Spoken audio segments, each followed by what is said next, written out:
This is kind of a funny needle to thread, so I'm going to show you how to do that.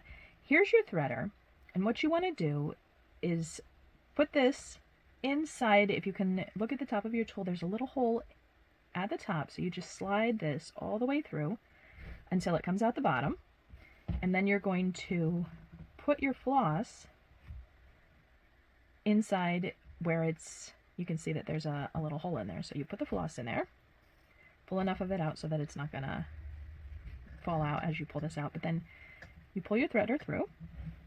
So now you've got it halfway threaded.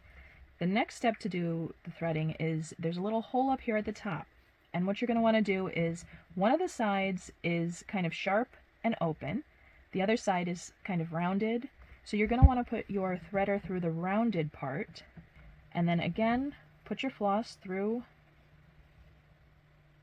the hole like that, and then pull it back through.